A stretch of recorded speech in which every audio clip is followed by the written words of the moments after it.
On day 96 of the war, the United States and Iran have exchanged attacks on each other's facilities, which hasn't broken the ceasefire, but it certainly put it under a fair amount of strain. And when we look at where those attacks have taken place, it's quite an interesting pattern in a way. The United States, in the last couple of days, has hit Tehran, and they've hit Qeshm Island, which is the oil terminal that the Iranians use. And the Iranians, more interestingly in a way, they've hit Bahrain, the naval base at Bahrain, which is the headquarters of the US Fifth Fleet, and also Kuwait's airport.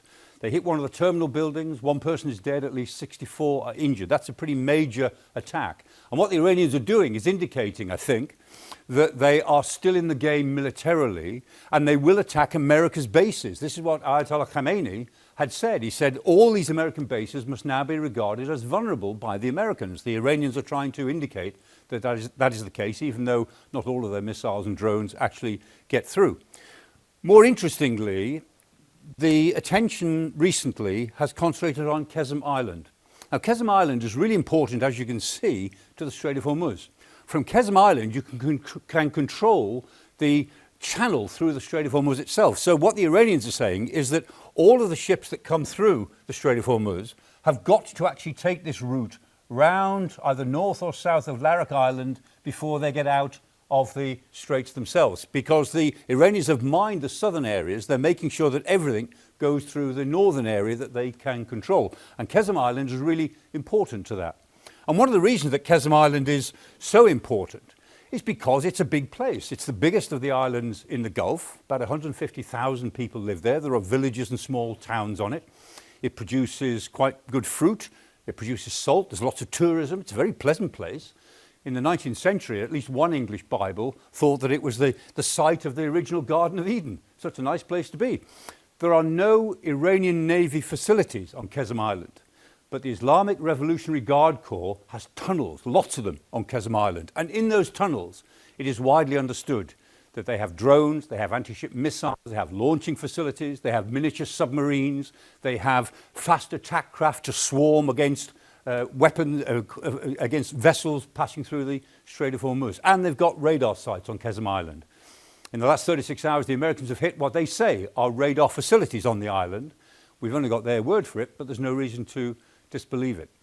And this is why Qeshm Island is so important. Because of its situation, it's very easy for the Iranians to make the Strait of Hormuz dangerous. They don't have to physically block the straits to make them impassable. They simply have to make them dangerous. And with modern technologies operating from Qeshm Island, they can do that very, very easily. Which is why, if there is a settlement of this war, as President Trump has indicated today that he thinks there will be very soon, it doesn't matter what they say about the Strait of Hormuz. They can put it all back the way it was before the end of February. It will never, ever really go back to the way it was before the end of February. Because the Iranians know, and the rest of us know, the world now knows, how easy it is for the Iranians to close the Strait of Hormuz at a moment's notice whenever they choose to do so.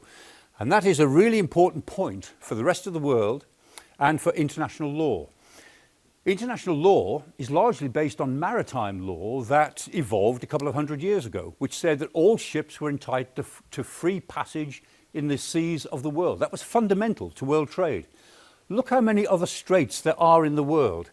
If you just think about the number of vulnerable straits, there's the Taiwan Strait, very politically important.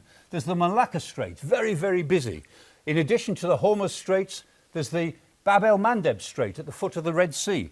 There is the Bosphorus in Turkey into the Black Sea. There's the Straits of Gibraltar, even the English Channel, the Straits of Dover.